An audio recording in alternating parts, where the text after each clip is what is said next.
जय हिंद दोस्तों, मैं गुरदेश कुमार अपने करियर गुरु कोचिंग सेंटर के परिवार में आप सभी का स्वागत करता हूं। दोस्तों, आज हम बात करेंगे भारतीय इतिहास में चैप्टर जो चल रहा था बौद्ध धर्म का एक वीडियो हमने अपलोड करवा दिया है यूट्यूब चैनल पर।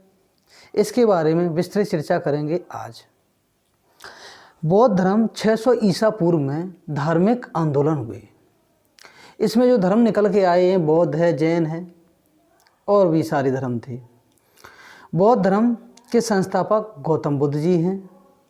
गौतम बुद्ध को लाइट ऑफ एशिया, एशिया का ज्योतिपुंज, सिद्धार्थ, शाक्यमुनि और बुद्ध, गौतम बुद्ध, इन सभी नामों से जाना जाता है।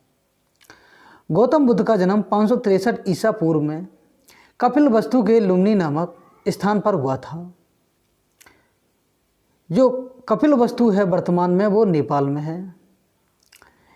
इनके पिताजी का नाम सुद्धोधन था, जो शाक्य कुल के थे।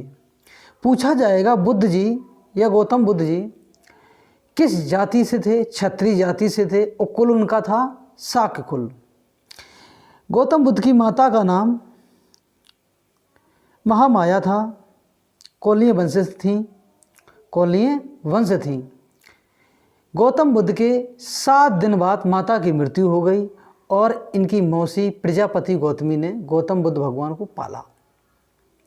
पहली शिष्या बनने वाली गौतम बुद्ध की, महिला शिष्या की बात कर रहे हैं, प्रजापति गौतमी थी। गौतम बुद्ध जी की पत्नी का नाम यशोधरा था। पुत्र का नाम राहुल था। एक सारथी हुआ करता था जिसका नाम चिन्ना और चाण था। अगर हम बात करेंगे, इनका एक घोड़ा हुआ करता था जिससे घूमने के लिए निकले थे। उस घोड़े का नाम था कत्थक घोड़ा। कौन सा? कत्थक घोड़ा। हम बात करने वाले हैं, इन्होंने गौतम बुद्ध जी ने अपना गृह त्याग 29 वर्ष की अवस्था में त्याग दिया था। गृह त्याग को बौद्ध धर्म में महापरिनिष्क्रमण कहा गया। ये वीडियो मैंने अपलोड करवा दी है। थोड़ी और चर्चा करते हैं बुद्ध जी के बारे में। बुद्ध जी ने अपना सन्यासी रूप धारण अनोमा नदी के तट पर किया था। इन बुद्ध जी के 2 गुरु बने। नंबर 1 की अगर हम बात करें, पहले जो बने राजगृह में बने, उनका नाम था अलारकराम, जिनसे शिक्षा ग्रहण की थी। दूसरे गुरु जो बने हैं वैशाली में, रुद्रकराम पुत्र जो दूसरे गुरु बने थे। अगर हम बात करें, गया पहुँचे 6 वर्षों की तपस्या के बाद गौतम बुद्ध जी को महाज्ञान की प्राप्ति हुई, जिससे वे बुद्ध नाम से जाने गए। नाम उनका बचपन का क्या था? सिद्धार्थ। क्या था? सिद्धार्थ। अब जो महाज्ञान की प्राप्ति हुई वो नदी पूछी जाएगी, निरंजना नदी। और दूसरा उसका नाम मैंने कल आपसे सभी से कहा था, बताइए निरंजना नदी को दूसरे किस नाम से जाना जाता है? पुनपुन नदी के नाम से जाना जाता है। महाज्ञान की प्राप्ति को बुद्ध धर्म में निर्वाण कहा गया है। महाज्ञान की प्राप्ति के बाद सिद्धार्थ बुद्ध के नाम से जाने गए। बुद्ध जी ने अपना पहला उपदेश सारनाथ के ऋषिपत्तनम वाराणसी में दिया था। इसी को धर्म चक्र परिवर्तन कहा गया है। ध्यान देना, पहला जो उपदेश दिया था, इसी को धर्म चक्र परिवर्तन कहा गया है। क्या? धर्म चक्र परिवर्तन। इसके बाद बुद्ध जी ने अपना संघ की स्थापना की। इसमें गणपूर्ति 20 सदस्यों की रखी। इसमें गृह परित्याग करना आवश्यक रखा था। 15 वर्ष कम से कम आयु होनी चाहिए। और बात करें इनके प्रधान शिष्यों की, बात करें, आनंद और उपाली थे। इनके प्रथम 2 शिष्य थे बुद्ध जी के, जो शूद्र थे, तपसु और मल्लुक थे। कौन? तपसु और मल्लुक। अब हम बात करने वाले इनकी प्रथम शिष्या कौन? प्रजापति गौतमी। बुद्ध जी ने सर्वाधिक उपदेश पाली भाषा में दिए और श्रावस्ती में दिए। कहाँ दिए? श्रावस्ती में। मेरे प्यारे बच्चों, कहाँ दिए? श्रावस्ती में। अब हम बात करने वाले हैं, यहाँ से तक हम पढ़ा चुके थे आपको। बुद्ध जी की जो मृत्यु हुई थी 483 ईसा पूर्व में हुई थी। तो बात करते हैं, बुद्ध ने अपने जीवन के अंतिम समय कहाँ पहुँचे? कुशीनगर। कहाँ पहुँचे? कुशीनगर। जीवन के अंतिम समय में कहाँ? कुशीनगर में अपना उपदेश सुभज को दिया। जीवन का अंतिम, या बात करेंगे हम कि अपना अंतिम समय हम कहाँ पहुँचे, कुशीनगर। और उपदेश किसे दिया था, सुबच को। किसे दिया, सुबच को। सुबच को क्या दिया, उपदेश। इसी कुशीनगर में एक चुंग लोहार रहा करता था, चुंग लोहार। चुंग लोहार बुद्ध जी को बहुत मानता था। वो अपने घर पे लिवा ले गया और बुद्ध जी को सूअर का मांस,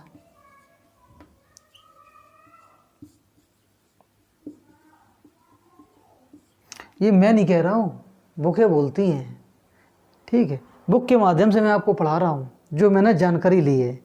तो क्या है, चुंग लोहार ने सूअर का मांस खिला दिया, ऐसा बोलते हैं। जिससे क्या हुआ, अतिसार रोग के कारण बुद्ध जी की क्या हुई, मृत्यु। 483 ईसा पूर्व में, 483 ईसा पूर्व में गौतम बुद्ध जी की, गौतम बुद्ध अतिसार रोग के कारण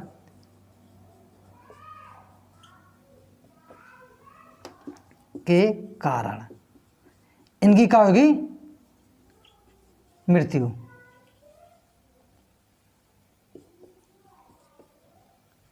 दोस्तों क्या हो गई, मृत्यु। वीडियो देखती चलती नहीं चलती है, हाँ वीडियो बन रही है, 6 मिनट की बन चुकी है। दोस्तों समझ लो, रात को बज रहे हैं कितने, 10। मैं कोचिंग में पढ़ा रहा हूँ, आप सभी का प्यार ही है, SSC GD को ध्यान में रखते हुए। चलिए अब हम बात करते हैं संगति की। कौन, बौद्ध महासंगति। बौद्ध धर्म में 4 बौद्ध महासंगति हुई है। जो पहली बौद्ध महासंगति हुई थी वो हुई है 483 ईसा पूर्व में, पहली बौद्ध महासंगति। तो बोलेंगे प्रथम बौद्ध महासंगति, प्रथम बौद्ध महासंगति, प्रथम बौद्ध महासंगति। प्रथम बौद्ध महासंगति की अगर हम बात करेंगे, ये कब हुई थी, प्रथम बौद्ध महासंगति हुई है 483 ईसा पूर्व में। तो लिख दो 483 ईसा पूर्व में, जैसी इनकी का BC कर दे रहे हैं हम। 483 ईसा पूर्व में का ये बौद्ध महासंगति। स्थान की हम बात करेंगे, स्थान कौन सा था, राजा कौन सा था जिस राजा ने करवाया था। तो स्थान की अगर हम बात करेंगे, स्थान था राजगृह। स्थान क्या, राजगृह, राजगृह। सप्तपर्णी गुफा, गुफा कौन सी थी, सप्तपर्णी, सप्तपर्णी क्या थी, गुफा। सप्तपर्णी गुफा में क्या हुआ, ये स्थान राजगृह, सप्तपर्णी गुफा। अगर हम बात करेंगे, राजा कौन था, अजातशत्रु।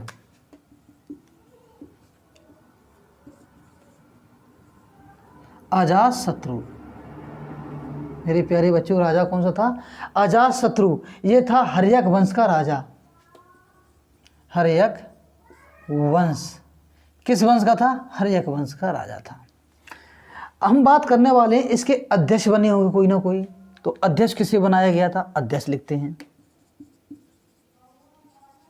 अध्यक्ष। इसके अध्यक्ष बने थे महाकश्यप। कौन, महाकश्यप।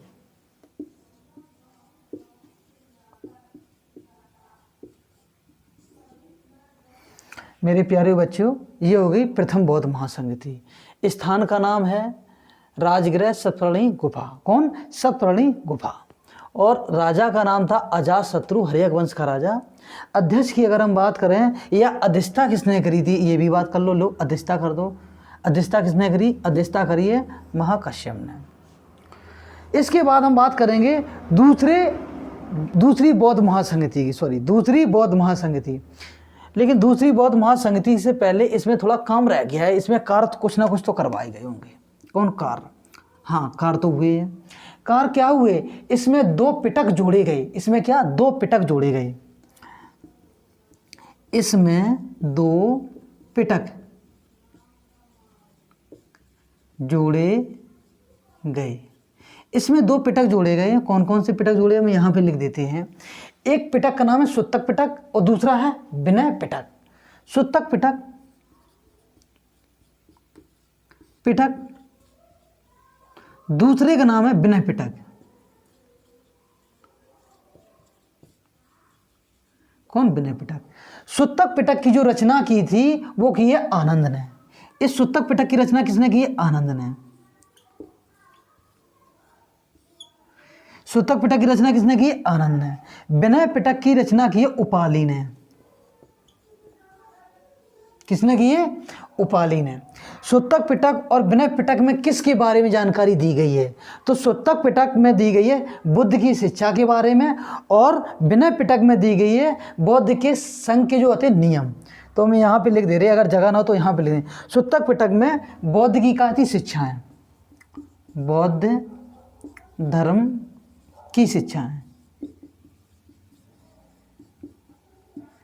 शिक्षाएं के बारे में कहा है, बौद्ध की शिक्षाएं या बौद्ध धर्म की शिक्षाएं, कोई दिक्कत तो नहीं है।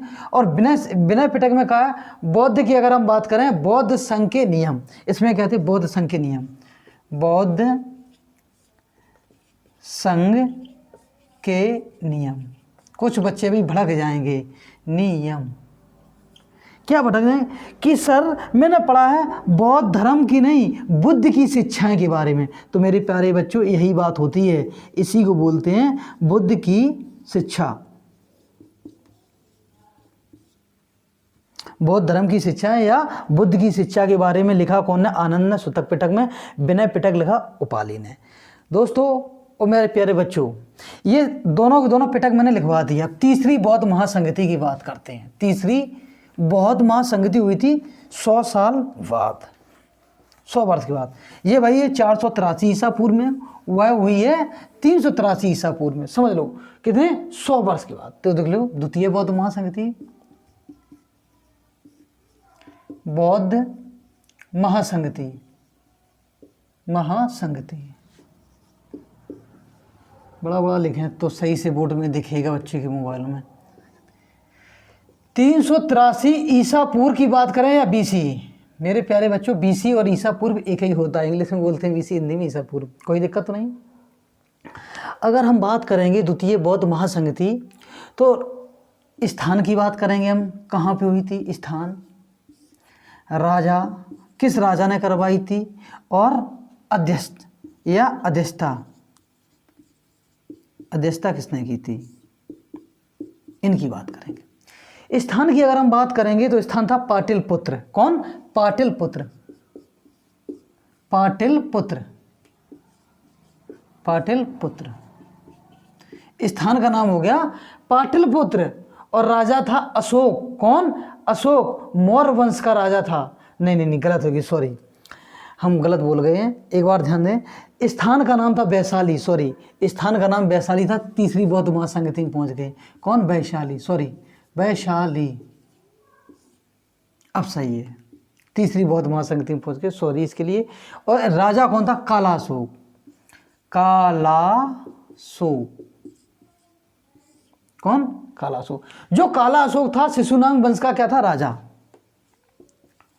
शिशुनाग वंश, शिशुनाग वंश का क्या था? राजा। अध्यक्षता की अगर हम बात करें, अध्यक्षता इसने किसने की थी? सबक मीर ने। कौन? सबक मीर ने।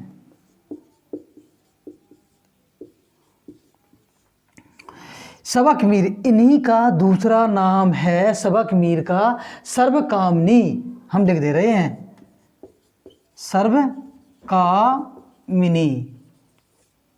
नहीं मेरे प्यारे बच्चों भड़क जाओ आप सभी को, लिए सर ने बताया नहीं, इन्हीं का नाम था सर्वकामनी, कोई दिक्कत तो नहीं है। अब इसमें कार्य भी तो कुछ ना हुआ होगा, हम वीडियो में देखते हैं नीचे जो मैंने लिखाया तो दिखता है कि नहीं दिखता है? मेरे प्यारे बच्चों हमें नहीं लग रहा है वो दिखा होगा आपको। चलो हम ऊपर ही लिखेंगे, कौन? सर्वकामनी। इसमें कार्य की अगर हम बात करेंगे, कार्य क्या करवाया गया है, तो कार्य देखो, कार्य इसमें करवाया गया है बौद्ध धर्म के अनुयायियों को 2 भागों में बांटा गया है। ध्यान देना, बौद्ध धर्म के अनुयायियों को, ठीक है, बौद्ध धर्म के अनुयायियों को। ध्यान देंगे बौद्ध धर्म के अनुयायी कौन है? जो बौद्ध धर्म को मानते हो उन्हीं को बोलते हैं बौद्ध धर्म के का अनुयायी। बौद्ध धर्म के अनुयायी को 2 भागों में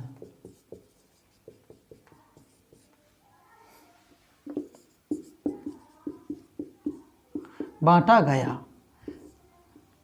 कौन कौन में बांटा गया है ये भी लिख देंगे। अगर ध्यान देना है, एक है स्थावीर, दूसरा है महासंघिक। स्थावीर कौन? पहला है स्थावीर, दूसरा है महासंघिक। महासंघिक, महासंघिक मेरे प्यारे बच्चों कौन है? महासंघिक। कौन? महासंघिक। कोई दिक्कत तो नहीं है। अब इसकी हम बात करेंगे गृहस्थ जीवन व्यतीत करते हुए, गृहस्थ जीवन व्यतीत करते हुए जो बौद्ध धर्म में जाते हैं, बौद्ध धर्म के अनुयायी है, उन्हें कहा गया स्थावीर। कौन? गृहस्थ जीवन व्यतीत करते हुए, गृहस्थ, गृहस्थ कौन? गृहस्थ। गृहस्थ की अगर हम बात करें, गृह जीवन व्यतीत करते हुए। कौन? गृह जीवन व्यतीत करते हुए। गृहस्थ गलत लिखा है तो फिर गृह जीवन, गृह जीवन। और ये वाला कौन? महासंघिक कौन है? जो घर को छोड़ देते हैं, घर को त्याग देते हैं, घर त्याग देते हैं, इन्हें बांटा गया है। ऐसा है कि धर्म को मानते तो सभी हैं। जैसे मान लो हम अगर मान लो बौद्ध धर्म को मानते हैं, जैसे हिंदू लोग अपने धर्म को मानते हैं। इसमें क्या है? इसमें दिखना चाहिए कि इसमें कौन सा जो है गृह त्याग दिया है, गृहस्थ जीवन छोड़ दिया है। तो वो बाबा बन जाते हैं, दाढ़ी बढ़ा लेते हैं और अपनी बाल जो छोटी होती है वो बना लेते हैं। इस हिसाब से उन्होंने दिखाया है कि बौद्ध धर्म में अनुयायियों को अलग अलग करना भी बहुत ज़रूरी है। तो इसमें काम क्या किया गया? महासंघिक और स्थावीर बौद्ध धर्म के दो अनुयायियों को अलग अलग बांट दिया। जो गृहस्थ जीवन व्यतीत करते हैं, अपने परिवार के साथ रह रहे हैं, घर पे रह रहे हैं, वो बौद्ध धर्म में अगर बौद्ध धर्म के अनुयायी हैं तो वो कौन है? स्थावीर हैं। जो सन्यासी बन गए हैं वो कौन है? गृह त्याग दिया है, बुद्ध की नहीं, गृह परित्याग कर दिया है, वो कहलाए महासंघिक। इसके बाद हम बात करते हैं तीसरी बौद्ध महासंघिति कि कौन सी? तीसरी बौद्ध महासंघिति। मेरे प्यारे बच्चों, कौन सी? तीसरी बौद्ध महासंघिति। हमको देखना पड़ता है कहीं ऐसा तो नहीं है। हाँ, क्लास चल रही है और 3 मिनट बचे हैं, हमको नहीं लगता है कि हम बता पाएंगे। दोस्तों, तीसरी बौद्ध महासंघिति जो हुई थी, ये तीसरी जो बौद्ध महासंघिति हुई थी, कब हुई थी ये?